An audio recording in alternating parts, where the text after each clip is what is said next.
soo dhaweynta ciidamada difaaca ee Puntland ee gobolka Karkar waxaa ka soo qayb galay saraakiil haween iyo dhammaan qaybaha bulshada ee gobolada Nugaal iyo Sool iyadoo ciidankani ay qayb ka noqon doonaan ciidamada xoreynta ee gobolka Sool. shacabka reer Garowe waxaa la maanta lagu soo dhaweynayaa ciidamada qalabka sida dhammaantood isugu yimaadeen ciidamada kaydka kumaandoosta kaydka ee ciidanka Puntland ee ka soo baxaya gobolka Karkar. bismillaahir rahmaanir rahiim maanta waxa halkaan la isugu yimid soo dhaweynta ciidanka iyaga kumaandooska ee kaydka gobolka Karkar waa qaybtii labaad. waxaan aad ugu faraxsanahay ciidamadayada kaydka ciidamadayada birta calashaday ciidamadayada abeesooyinka kala gooya ciidamadayada cadawga iska celiya oo kaydka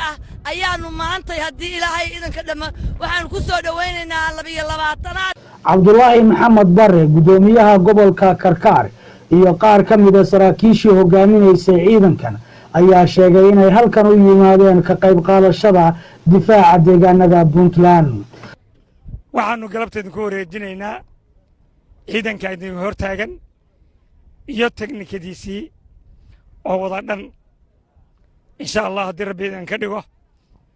waxaanu doonaynaa sida ay tahay inaan uga qayb qaadano guud ahaan ama gobol ahaan difaaca gobolada Puntland sidii dhammaan ummadda reer Puntland maamulka reer Puntland oo hogaaminaya madaxweynaha dawladda Puntland mudane Professor Cabdiweli Maxamed Cali Gaas ay go'aanka ugu gaareen inaan gobolada Sool iyo Sanaag aynu gorgortan dambe gelin haddii ilaahay idanka ka dhigo.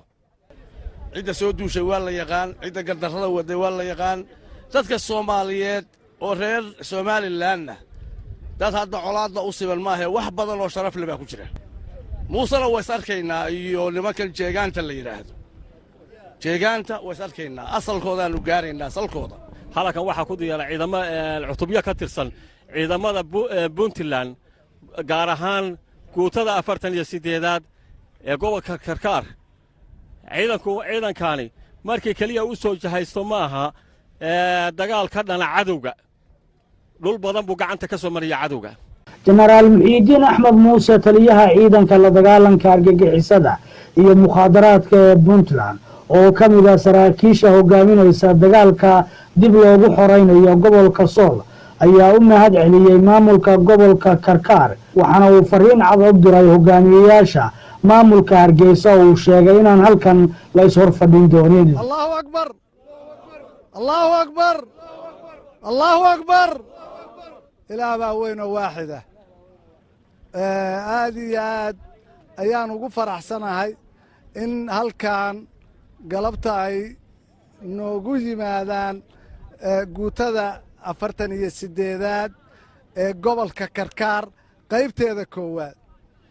oo aan garanayo raggan mid aan u garanayo oo aanu in badan hawlgal wada galay